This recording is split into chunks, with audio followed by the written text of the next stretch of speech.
चलिए बेटा, तो आज जो अपना नया टॉपिक स्टार्ट हो रहा है जिसका नाम है सार्थक अंक, है ना। सार्थक अंक बहुत इंपॉर्टेंट चीज़ है। अगर आप भौतिक राशि को का मापन करना चाह रहे हैं, भौतिक राशि समझते हैं ना, जिसका हम मेजरमेंट करते हैं, जैसे लेंथ है भौतिक राशि, उसका हम नापते हैं, लंबाई, द्रव्यमान को हम तौलते हैं। तो जब हम किसी भौतिक राशि का मापन करते हैं तो मापन करने में सार्थक अंकों का बहुत योगदान होता है। सार्थक अंक अगर आपको नहीं आते हैं तो मेजरमेंट में त्रुटियां ज़्यादा होती हैं, त्रुटियां ज़्यादा होती हैं, मापने में गलतियां ज़्यादा हो सकती हैं। तो हम क्या करते हैं, सार्थक अंक क्या होते हैं, तो किसी भौतिक राशि को मापने में या किसी भौतिक राशि का मापन करने में जितने ज़्यादा सार्थक अंक लेते हैं उतना भौतिक राशि उतनी शुद्ध होती है, उतना त्रुटियां होने की गलतियां उसमें कम होती है। तो सार्थक अंक किसको प्रदर्शित करते हैं, शुद्धतम मान को। किसी भौतिक राशि के शुद्धतम मान तक ज्ञात करने को हम सार्थक अंक कहते हैं। किसी भौतिक राशि में जितने ज़्यादा सार्थक अंक होंगे वो भौतिक राशि उतनी ज़्यादा शुद्ध होगी। समझ गए ना। तो सार्थक अंक किसको प्रदर्शित करते हैं, तो जब हम कोई भौतिक राशि, मान लो हमने नापी लंबाई 2.45, तो इसका मतलब 2 मीटर 45 सेंटीमीटर, ठीक है, 2 मीटर 45 सेंटीमीटर तक। इसका मतलब यह है कि इसमें ये तो फिक्स है 2.4, लेकिन 45 की जगह 46 भी हो सकता है 46 हो, और हो सकता है 44 भी हो। ये लास्ट वाली जो डिजिट होती है ये निश्चित नहीं है, ये फिक्स है, 2 है 4 है, ये तो फिक्स है। तो जो लास्ट डिजिट होती है वो निश्चित डिजिट नहीं, उसे हम बोलते हैं अनिश्चित डिजिट, डाउटफुल। क्या बोलते हैं उसको, डाउटफुल, मतलब अनिश्चित डिजिट है, ये चेंज भी हो सकती है। तो जब भी हम किसी का मेजरमेंट करेंगे, जैसे मैंने लिखा 2.431, तो इसका मतलब ये है कि 2 फिक्स है, 2 मीटर 40 सेंटीमीटर, ये है 43 सेंटीमीटर, उसके आगे भी मिलीमीटर में जो है ना वो 1 लिखा है, ये 1 की जगह हो सकता है 2 हो और हो सकता है 0। लास्ट वाली डिजिट को हमेशा अनिश्चित डिजिट कहते हैं, अनिश्चित। और ये वाली जो है इनको हम कहते हैं निश्चित। और निश्चित और अनिश्चित डिजिट के सम को हम कहते हैं सार्थक अंक। तो शुद्धतम मान तक, किसी भौतिक राशि के शुद्धतम मान को ज्ञात करने के लिए जिन अंकों का प्रयोग किया जाता है उसे हम सार्थक अंक कहते हैं। सार्थक अंक की परिभाषा आपको समझ में आ गई, तो एक बार लिख लें, सार्थक अंक की परिभाषा लिख लें। लिखें, जब किसी भौतिक राशि का, जब किसी भौतिक राशि का मापन किया जाता है, मापन किया जाता है, जब किसी भौतिक राशि का मापन किया जाता है तो इसे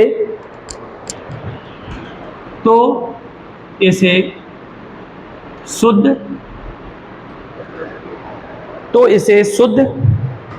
रूप में व्यक्त करने के लिए, तो इसे शुद्ध रूप में व्यक्त करने के लिए, व्यक्त करने के लिए जिन अंकों का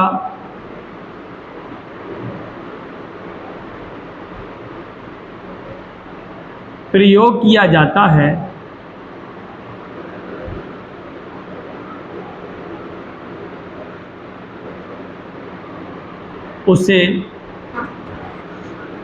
उन्हें सार्थक अंक कहते हैं, उन्हें सार्थक अंक कहते हैं।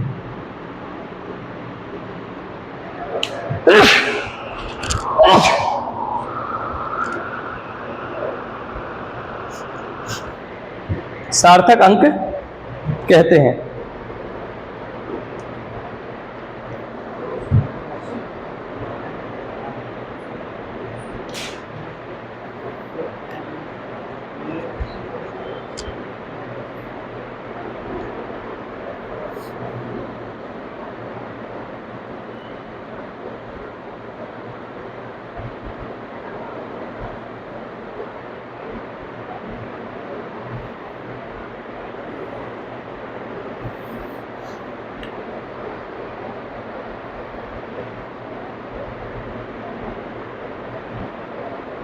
लिख लिया?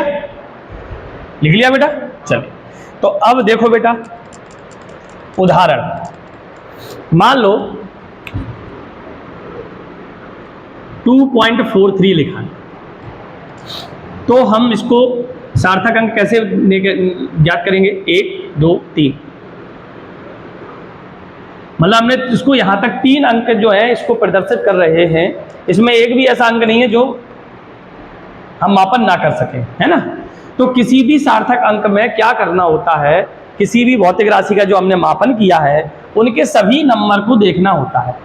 अगर वो सभी नंबर सार्थक अंक हैं तो उनको काउंट करना होता है, 1 2 3। अब ये आप सोच रहे हो सर तीनों काउंट किए हैं, अभी मैं यहां लिख दूं, इसमें हम कहेंगे सार्थक अंक केवल 1 है। तो सर कब काउंट करना होता है, कब काउंट नहीं करना होता है, इसके कुछ नियम होते हैं। तो सार्थक अंक के ज्ञात करने के कुछ नियम हैं, उन नियम को अगर एक बार पढ़ लेंगे ना तो फिर आपको ये दिक्कत नहीं आएगी।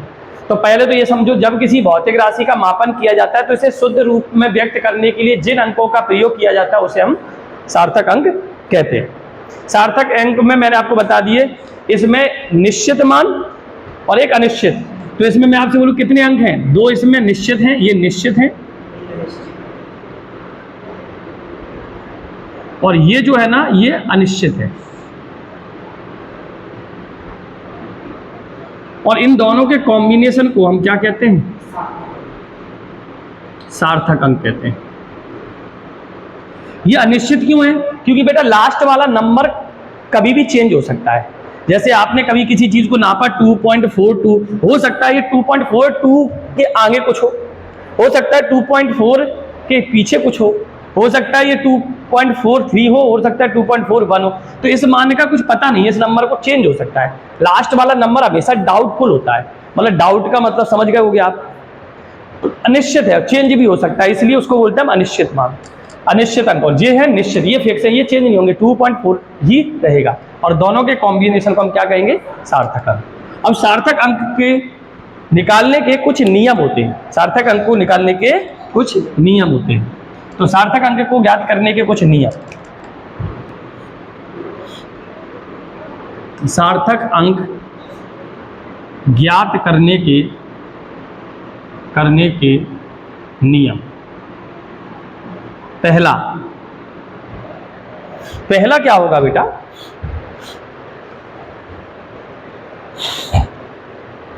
सभी, सुन लो बेटा ध्यान से, सभी अशून्य अंक, ध्यान से सुनना, अशून्य, सभी अशून्य अंक सार्थक अंक होते हैं।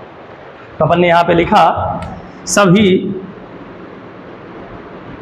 अशून्य अंक सार्थक अंक होते हैं। अब अगर अशून्य अंक सार्थक अंक होते हैं, इसका क्या मतलब? इसका मतलब ये है कि मैंने यहां लिख दिया 2.12, तो ये सारे अशून्य, तो इसमें सार्थक अंक कितने हैं? 3, 1 2 3। मैंने लिख दिया 2 5 3 6 4, 1 2 3 4 अशून्य है, उनको जोड़ना है, सारे डिजिट काउंट करने, 1 2 3 3, 1 2 3 4 4। आगे बात समझ में आ गई ना? पहला समझ में आ गया।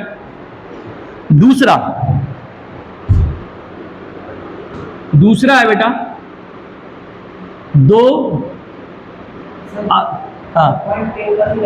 पॉइंट से कोई मतलब नहीं है, अशून्य अंक को जोड़ना है। अशून्य, पॉइंट से मतलब पॉइंट वाला हो या ना हो, अशून्य देखना है। 1 2 3 अशून्य, तीनों है, 1 2 3 4 4।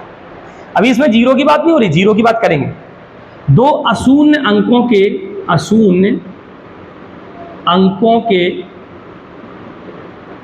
मध्य, दो अशून्य अंकों के मध्य शून्य अंक, सभी शून्य अंक सार्थक अंक होते हैं। दो अशून्य अंकों के मध्य सभी शून्य अंक सार्थक अंक होते हैं। उदाहरण देखो, 2005, दो अशून्य अंक हैं, इनके बीच के शून्य अंक को क्या करना है? सार्थक। 1 2 3 4, 2 0 1 0 1, 1 2 3 4 5। बात समझ में आई? अब ऐसा 100 लिखा हो, अभी इसके बारे में बात ही नहीं हुई तो इसका नहीं पता सर। अगर यहाँ पे ऐसा लिखा होता, बताओ 1 2 3, क्लियर है? तो दो अशून्य अंकों के मध्य सभी शून्य अंक सार्थक अंक होते। क्लियर? दूसरा समझ में आ गया। तीसरा देख,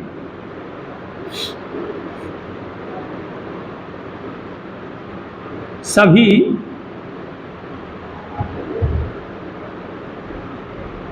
शून्य अंक सार्थक अंक होते हैं यदि संख्या दशमलव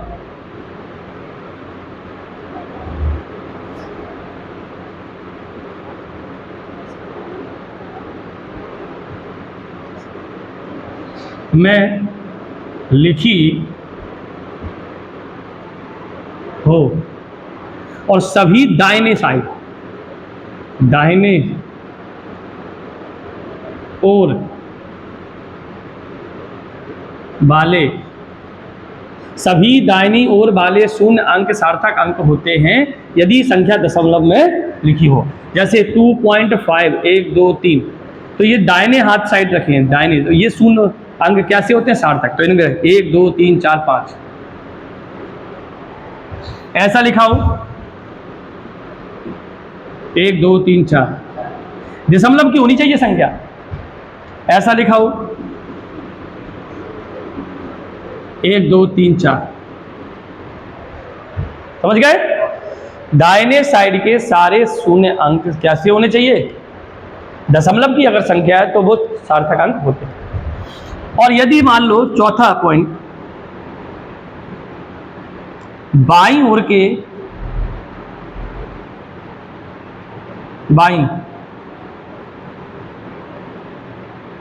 बाईं ओर के शून्य अंक सार्थक अंक नहीं होते।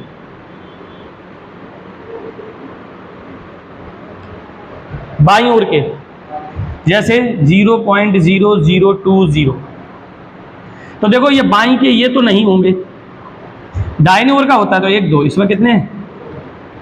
ऐसा लिखाओ तो ये तो नहीं होगा, 1 2, ऐसा लिखाओ, इसमें कितने हैं? 2। बाईं के तो होते नहीं, समझ गए? आगे समझ में? इतना लिख लो।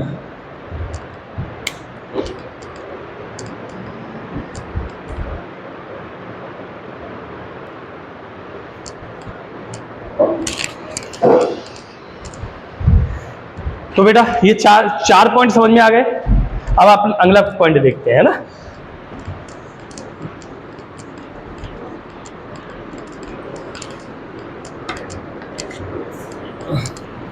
पांचवा पॉइंट देखें,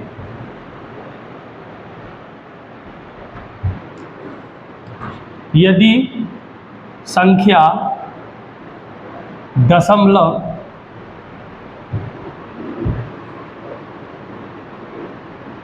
की नहीं है तो दाहिने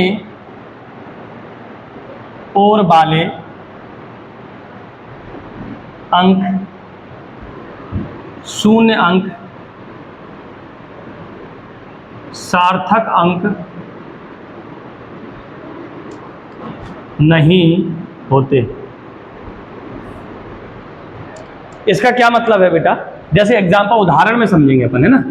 जैसे ये लिखा है 3600, तो ये दाहिने साइड वाले जीरो जो है ना, अगर दशमलव की नहीं है तो ये नहीं होते, तो ये तो है नहीं, तो ये और ये तो कितने हो गए 2। यहाँ लिखा हुआ है 100, कितना है 1। यहाँ लिखा हुआ है 10100, कितने हैं 3, 1 2 3, बीच का तो जुड़ता है ना, तो समझ में आ गया। छठवा,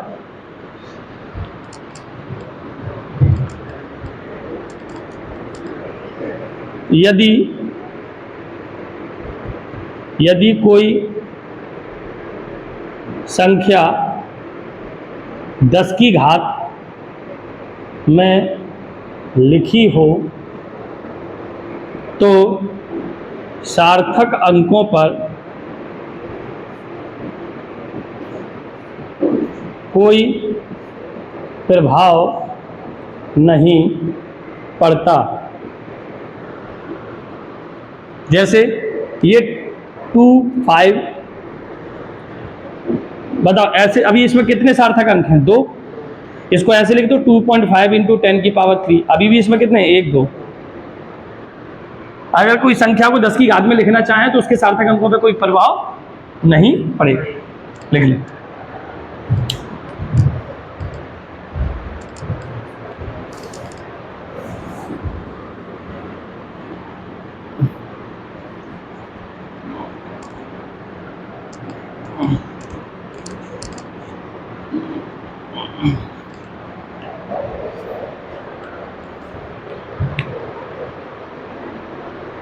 देखो बेटा, एक दो कुछ एक्स्ट्रा है, जैसे पाई है, जैसे 2 है, 2 पाई आर होता है, 2 पाई आर, 2 पाई आर का 2 है, जो प्री डिफाइन है, पहले से फिक्स है, जिसको कोई बदल नहीं सकता। इसमें जो सार्थक अंक होते हैं वो अनंत होते हैं। सार्थक अंक कितने होते हैं इसमें? अनंत होते हैं, क्योंकि ये पाई जो है ना बेटा, ये वैल्यू कभी बदलती नहीं है, यही रहेगी 3.14। तो जो यूनिवर्सल कांस्टेंट होते हैं उसमें सार्थक अंक कितने होते हैं? अनंत होते हैं। कितने होते हैं? अनंत होते हैं। अब एक और बता रहा हूं, ध्यान से सुनना। बताइए 800 में कितने सार्थक अंक हैं? 1। लेकिन यही अगर 800 मीटर लिखा है तो कितने हैं? 3। अब इसका मतलब यह है, अगर कोई संख्या के आगे मात्रक लगा है तो दाहिने हाथ के 0 काउंट होते हैं, भले ही वो दशमलव में नहीं है। देखो ये 3600 लिखा है, इसमें कितने हैं? 2। अगर 3600 यहां मीटर लिख दूं तो ये कैसे 4 हो जाए? आई बात समझ में? लिखो।